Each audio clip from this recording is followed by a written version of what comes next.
I'm Caroline Walsh, 35 years old. 8 weeks ago, I was lying on my kitchen floor unable to move my right side, my vision blurring, while my 3-year-old son Liam stood next to me holding his favorite stuffed elephant and saying, "Mama sleeping?" over and over. I'd managed to call 911 before I collapsed, and the dispatcher stayed on the line with me, keeping me conscious while I listened to Liam's confused little voice. The paramedics arrived within 7 minutes. As they were loading me into the ambulance, one of them asked about Liam. "Who can we call for your son?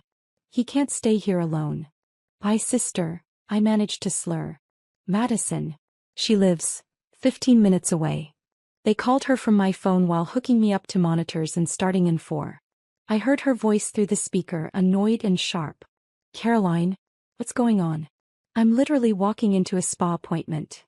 The paramedic, a woman named Anna, spoke clearly. "Ma'am, this is Pasadena Fire Department Paramedic Services. Your sister is having a stroke.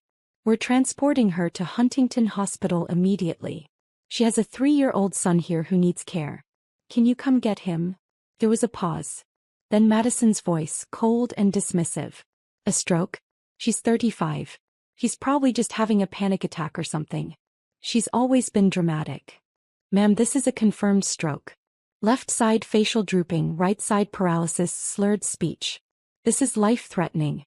Your nephew needs someone now." "Look, I can't. Liam is autistic. He's too much work. I have plans. This isn't my problem. Caroline should have better emergency plans. Call her ex-husband or a babysitter or something." Anna's face went hard. "Ma'am, your sister may be dying." Then she should have thought about that before having a special needs kid she can't manage. "I'm not equipped to handle him. Figure something else out." The line went dead. I was crying, tears running sideways down my face. Anna looked at me with fury and compassion mixed together. "Do you have anyone else?" I shook my head. My ex-husband Derek had abandoned us when Liam was diagnosed at 18 months. Moved to Colorado, sent minimal child support, and saw Liam maybe twice a year. My father lived in Arizona, 4 hours away. I had no one. "Okay," Anna said firmly. "I'm calling a specialized pediatric emergency care service. They handle special needs children. Your son will be safe. You focus on staying with us." Through my blurred vision and scrambled thoughts, one thing became crystal clear. I had been sending my sister $5,000 every single month for 7 years. That's $420,000. I had funded her influencer lifestyle, her apartment, her spa appointments, her shopping addiction, her entire existence. And she just told paramedics that my son was too much work, while I was actively having a stroke. Before I tell you what happened when my father found out, if this story is resonating with you, I'd appreciate a like and subscribe. But only if you're genuinely connecting with it. Now let me tell you how I ended up funding my sister's Instagram perfect life while she couldn't be bothered to help when my life was falling apart. Madison and I used to be close. Growing up, she was the fun one. Beautiful, charismatic, always the center of attention. I was the responsible one. Good grades, steady job, predictable life. Our mother died when I was 19 and Madison was 16, and I sort of became her parent. I helped her through high school, helped her apply to colleges, helped her move into her dorm. After college, Madison decided she wanted to be an influencer. She was beautiful enough. Tall, blonde, photogenic. She started an Instagram focused on luxury lifestyle, and quickly gained followers. The problem was that she had no actual income to support the lifestyle she was posting about. That's where I came in. I was 28, working as a pharmacist making $125,000 a year, married to Derek and pregnant with Liam. Madison called me crying one night. She was about to be evicted from her apartment. She needed $3,000 immediately. I sent it. Then she needed money for content creation. A new camera, a new laptop, photo editing software. I sent it. Then she needed help with her car payment, her credit cards, her lifestyle expenses. Before I knew it, I was sending her $5,000 every month. She told me it was temporary just until she made it big as an influencer. That was 7 years ago. She never made it big. She had about 47,000 followers. Enough to get occasional free products, not enough to actually make a living. But she kept up the appearance of luxury. Designer clothes that I paid for. Fancy restaurants that I paid for. A 1-bedroom apartment in West Hollywood that I paid for. A leased BMW that I paid for. Her entire life was a performance funded by me while she posted things like, "Blessed and grateful for this abundant life sparkles #selfmade #bossbabe #living my truth." When Liam was born, Madison came to the hospital for 20 minutes, took a few photos holding him for Instagram, #anti-life #family first, and left. When Liam was diagnosed with autism at 18 months, she said, "That's rough. Let me know if you need anything," and then never asked about him again. When Derek left us because he couldn't handle raising a disabled kid, Madison's response was a text, "Men are trash. You're better off without him. Want to get drinks this weekend?" I never got drinks with her. I was too busy with therapy appointments, occupational therapy, speech therapy, behavioral therapy. Liam had intensive needs, he was nonverbal, had sensory processing issues, and needed constant supervision. I was a single mother working full-time and managing 15 therapy appointments per week. Madison visited maybe 4 times in 3 years. Each time she'd stay for an hour, get overwhelmed when Liam had a meltdown and leave saying, "I don't know how you do it. He's so intense." But she never once offered to help. Never offered to watch him so I could sleep or shower or just breathe. Never offered to come to an appointment with me. Never asked what she could do. She just kept cashing my checks and posting #selfcare content about bubble baths and yoga retreats. The stroke was massive. A blood clot in my middle cerebral artery caused by undiagnosed high blood pressure. Stress induced from being a single working mother to a special needs child while financially supporting my ungrateful sister. I was in surgery for 6 hours while they removed the clot. The specialized care service Anna called found a woman named Teresa who was trained in special needs care. She got to my house within 30 minutes, met Liam and stayed with him for 4 days until my father could drive up from Arizona. The bill for specialized emergency care came to $6,240. Worth every penny to know Liam was safe and cared for by someone who actually understood his needs. Madison didn't call the hospital. Didn't text. Didn't check on Liam. Nothing. On day 3, from my hospital bed with partial paralysis on my right side and my speech still slurred, I opened my banking app with my left hand and canceled the automatic transfer. 7 years of payments, stopped in 30 seconds. My father arrived on day 4. Dad was 67, a retired high school principal, widowed for 16 years, living quietly in Tucson. He'd always been close with both of us, never played favorites. When he walked into my hospital room and saw me, half my face still slightly drooped, struggling to speak clearly, my right arm in a brace, he started crying. "Caroline," he whispered. "My girl. What happened?" I told him everything. About the stroke, about calling Madison, about her refusal to help, about her dismissing Liam as too much work. About Teresa, the specialized care worker who'd been a stranger but had saved us. My father's face went through several emotions: shock, disbelief, rage. "Madison said that? While you were having a stroke?" I nodded, starting to cry. "She said he wasn't her problem, Dad. She said I should have better emergency plans. Like I planned to have a stroke at 35. Where is she now?" "I don't know. She hasn't called." My father pulled out his phone and called her right there. She answered on the 4th ring. "Hey Dad. What's up? What's up?" My father's voice was shaking with suppressed fury. "Your sister had a major stroke 4 days ago. She's in the hospital partially paralyzed. Where are you?" "Oh. Yeah, I heard about that. How is she? How is she?" "Madison, you were called to help with Liam during the emergency. You refused. You told paramedics your nephew was too much work." There was a pause. "Dad, you don't understand. Liam is really difficult. He has meltdowns and special needs. I'm not trained for that. It's not fair to expect me to drop everything. You were at a spa appointment. So, I had plans. Caroline should have backup childcare arranged. This isn't on me." I watched my father's face turn red. "Get to this hospital. Now." "Dad, I'm busy." "Madison Louise Walsh, you get to Huntington Hospital in the next hour or I swear to God I will drive to your apartment and drag you here myself. Now." He hung up. Looked at me. "I'm sorry. I'm so sorry, I didn't see how she'd become. It's not your fault.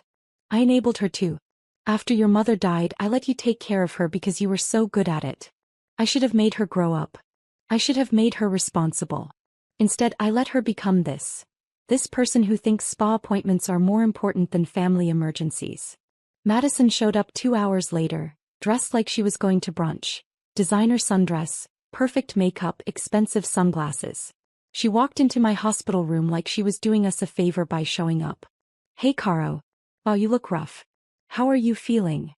Before I could answer, my father stood up. "Sit down, Madison. Now." Something in his tone made her actually obey. She sat in the chair by the window looking nervous. "Do you understand what happened to your sister?" Dad asked. "She had a stroke." "I know. It's scary, but she's going to be fine, right?" "She almost died," Dad said flatly. "She was on the floor of her kitchen unable to move while your 3-year-old nephew stood next to her confused and scared. The paramedics called you to help with Liam. You refused. You called your autistic nephew, too much work, and said he wasn't your problem. I was just being honest. You were being selfish." Dad's voice rose. "You were being the most selfish, entitled, ungrateful person I've ever seen. Your sister almost died and you couldn't be inconvenienced for one afternoon. Dad, you don't understand what it's like with Liam. He's not like regular kids. I spent 4 days with him."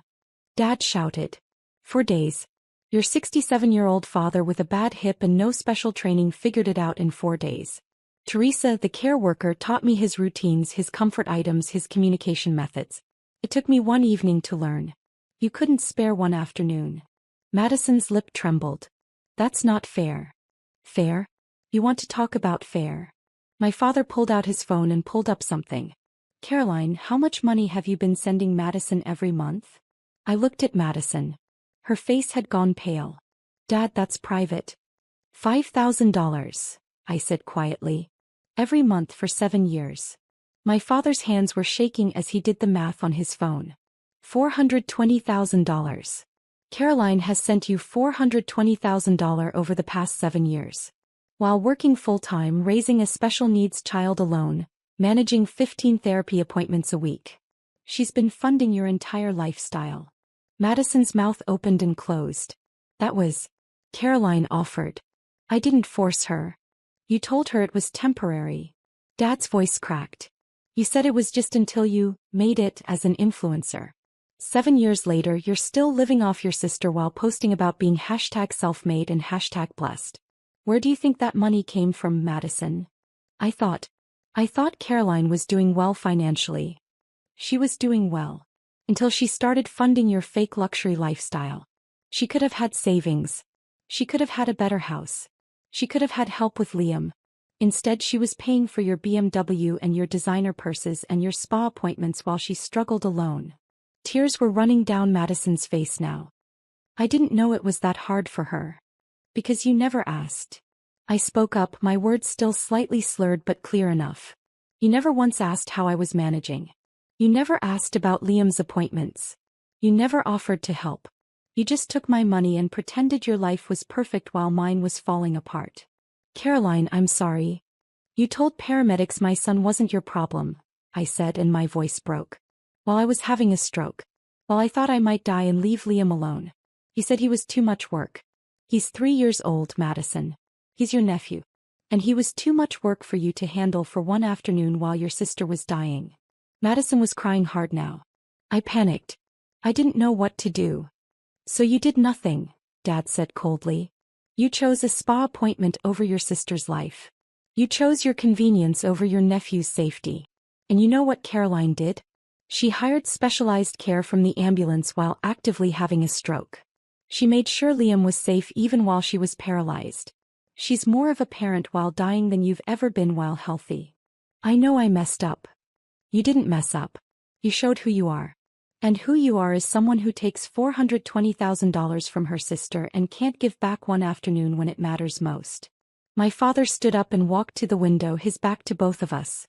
When he spoke again, his voice was quiet and broken. "Your mother would be ashamed of you." Madison gasped like she'd been slapped. "Dad. She would be. Your mother was the most giving person I ever knew. She would have dropped everything for family. She would have been at this hospital the second she heard. And she would look at what you've become. This selfish, self-absorbed person who values spa appointments over human lives. And she would be heartbroken."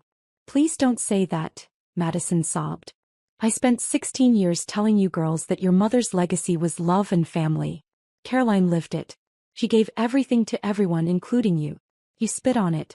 You spit on your mother's memory, your sister's sacrifices, and your nephew's needs. All for what? Instagram likes? Free makeup samples? A fake lifestyle you can't actually afford. The room was silent except for Madison's crying. The money is stopped, I said quietly. I canceled the transfers. You're on your own now. Madison's head snapped up. What? Caroline, you can't. I can. I did. I almost died, Madison. I'm facing months of physical therapy. I don't know if I'll fully recover. I have a son who needs me and medical bills and therapy costs, and I can't do this anymore. I can't fund your life when you couldn't even help with mine. But my apartment, my car, my... Figure it out, Dad said harshly. Get a real job. Live within your means. Grow up. You're 32 years old and you've never actually supported yourself.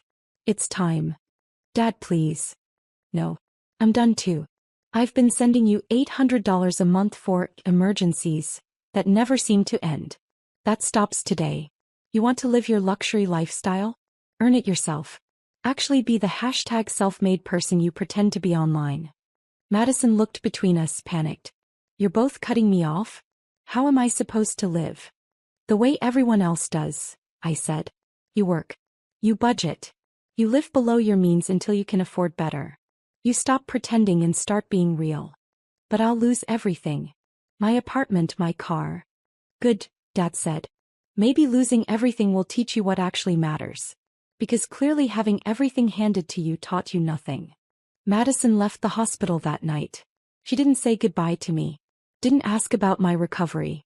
Didn't ask about Liam. She just left. Over the next week my phone blew up. 67 calls the first day. 82 the second day. 93 the third day. Texts, voicemails, emails. All from Madison. Caroline, please, I'm sorry. I didn't mean it. I was just scared of doing something wrong with Liam. Please don't do this. I'll lose my apartment. The BMW is getting repossessed. Please, I'm begging you. I didn't respond. I was in physical therapy 3 hours a day, relearning to use my right side, working on my speech, trying to regain function. I didn't have energy for Madison's crisis. Dad blocked her number too. She needs to figure this out herself, he told me. I'm not rescuing her anymore. I was in the hospital for 12 days total. When I was released, I went home to find my house transformed. My father had stayed with Liam and he'd gotten the house organized for my recovery. Grab bars in the bathroom. A wheelchair ramp at the door. Liam's schedule and therapy information all printed and posted. Teresa helped me, Dad explained. She's amazing. She gave me a crash course in Liam's needs and routines. She said you've been doing an incredible job with him. Liam ran to me, well, his version of running, which was more of an enthusiastic shuffle, and pressed his elephant into my lap. Mama home, he said clearly. 2 words. He'd never said 2 words together before. I started crying. Dad started crying. Even Teresa, who'd stopped by to check on us, was wiping her eyes. He missed you so much, Dad said. Every night he'd point to your room and say, Mama. I'd tell him you were getting better and coming home soon. And look at him, he said a 2-word phrase. Caroline, that's huge. It was huge. We'd been working on 2-word combinations for 6 months with no success. Trauma can sometimes trigger breakthroughs, Teresa said gently. He was scared, but he was also motivated. He wanted his mama. That motivation helped him find the words. I held Liam while he clutched his elephant, and I realized something. This was my family. This little boy who needed me. This father who'd dropped everything to help. This kind stranger who'd cared for my son like he was her own. This was what family actually looked like. Not a sister who took money and gave nothing. Not an ex-husband who abandoned us. Not people who were there in name only. Real family shows up. Real family learns. Real family tries. 3 weeks after my stroke, I was doing outpatient physical therapy. My speech was almost back to normal. My right side was improving daily. I could walk without assistance, though I still got tired easily. Dad had stayed in California, renting a month-to-month apartment nearby so he could help with Liam. I should have been here all along, he kept saying. I should have known how hard this was for you. You're here now, I told him. That's what matters. One afternoon there was a knock on my door. I looked through the peephole and saw Madison standing there. She looked terrible. No makeup, hair in a messy ponytail, wearing jeans and a t-shirt instead of designer clothes. I almost didn't answer, but Dad was there and he nodded. Let her in. Let's hear what she has to say. I opened the door. Madison looked at me and started crying immediately. Caroline. God, you look so much better. I've been so worried. No, you haven't, I said flatly. You've been worried about your apartment and your car. Not about me. That's not true. I've been terrified. When Dad told me how serious the stroke was, how close you came to dying. She broke down sobbing. I can't stop thinking about it. I almost lost you. Liam almost lost you. And I wasn't there. I chose a spa appointment over being there when you needed me. Yeah. You did. I know sorry isn't enough. I know I can't undo what I did. But I need you to know, I'm getting help. I'm in therapy. I'm working on understanding why I became so selfish, why I couldn't see past my own life to see how much you were struggling. Okay, I said neutrally. I got a job. A real job. I'm managing social media for a small business. It pays $48,000 a year. I moved into a studio apartment in Glendale that I can actually afford. I returned the BMW and got a used Honda. I'm selling all the designer stuff I bought with your money. Good for you. I'm trying to be better. I'm trying to be the sister you deserved all along. The aunt Liam deserves. I know I can't make up for 7 years of taking advantage of you. I know I can't take back what I said about Liam. But I want to try. If you'll let me. I looked at my father. He shrugged. Your call, Caroline. I looked at Madison, really looked at her. She looked different. Smaller somehow. Humbled. Like she'd been broken down and was trying to rebuild into something better. You hurt me, I said quietly. Not just that day but for years. You took my money and gave me nothing. You treated Liam like he was a burden instead of a blessing. You made me feel like I was doing it all alone because I was doing it all alone. You weren't there. I know. And the worst part? I kept giving. I kept sending money because I thought that's what love was. I thought if I just gave enough, you'd eventually care about me the way I cared about you. But you never did. I did care. I just showed it terribly. I showed it by taking and taking because it was easier than actually being present. Why? I asked. Why couldn't you just be there for me? Madison sat down heavily on my couch. Because being there meant acknowledging how hard your life was. And if I acknowledged that, I'd have to acknowledge that I was part of what made it hard. I'd have to face that I was taking money you needed for Liam's therapies. That I was taking money you could have used to make your life easier. It was easier to pretend everything was fine, that you were doing great, that my taking wasn't hurting you. It was hurting me. Every month. Every time I had to choose between Liam's needs and sending you money, I chose you. Every time. I know. God, Caroline, I know. And I hate myself for it. Dad spoke up quietly. Hating yourself doesn't help, Caroline. Changed behavior helps, Caroline. You're right. Madison wiped her eyes. I want to help with Liam. Actually help. I want to learn his routines, his needs, his communication methods. I want to be an aunt he can count on. But I understand if you don't trust me. I understand if you never want to see me again. I looked at Liam, who was playing with his blocks across the room, completely oblivious to the adult drama. He deserved an aunt who loved him. He deserved family. Here's what's going to happen, I said slowly. You're going to come to one of Liam's therapy sessions with me. You're going to learn what autism actually means, what his needs are, how to support him. You're going to see what my daily life actually looks like. Hey, yes. I'll do that. Then you're going to start coming over once a week. For an hour. You're going to spend time with Liam while I supervise. You're going to learn how to be with him, how to help him, how to be actually useful. I can do that. And if you flake, if you cancel, if you show up late, if you act like it's too much work, we're done. Forever. I will block you from my life completely and you will never see Liam again.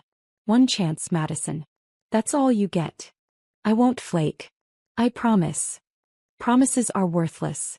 Show me. Show up. Do the work. Be the person you should have been all along. That was 5 weeks ago. Since then, Madison has shown up every single week. She's been to 3 of Liam's therapy sessions. She's learned his schedule, his comfort items, his triggers. She's getting better at being with him. Last week, she watched him for 2 hours while I went to a doctor's appointment. When I came home, they were playing together. She'd learned one of his games and he was actually engaged with her. It was the first time I'd seen them connect. "He's amazing," she said when I walked in. "I can't believe I missed 3 years of getting to know him." "You can't get those years back," I said. "But you can be here now." "I want to be. I really do." My recovery is ongoing. I've regained about 85% function in my right side. My speech is back to normal. I'm working reduced hours at the pharmacy, and Dad has decided to move to California permanently to help with Liam. "I should have been here years ago," he keeps saying.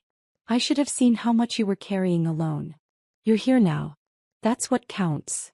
The $5,000 I'm no longer sending to Madison goes to Liam's therapy fund and my medical bills. I'm saving for the first time in 7 years. I bought Liam new sensory toys.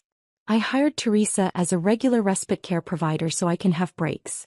I'm building an actual support system instead of just being a support system for everyone else. Madison's transformation hasn't been perfect. There have been moments where I see the old entitlement creeping back. A comment about missing her old life, a wistful look at designer stores. But she catches herself now. She apologizes. She's trying. Last week she posted on Instagram for the first time in months. No designer clothes, no luxury lifestyle. Just a simple photo of her and Liam playing blocks with a caption that read, "3 years late, but I'm finally learning what it means to be Auntie M to this incredible kid. Autism isn't scary or too much work. It's just different. And different is beautiful. Thank you to my sister for giving me a chance I didn't deserve. #Autistic, #AntLife, #doing better." The post got about 200 likes. A fraction of what her luxury content used to get. But she seemed genuinely happy about it. "I have real followers now," she told me.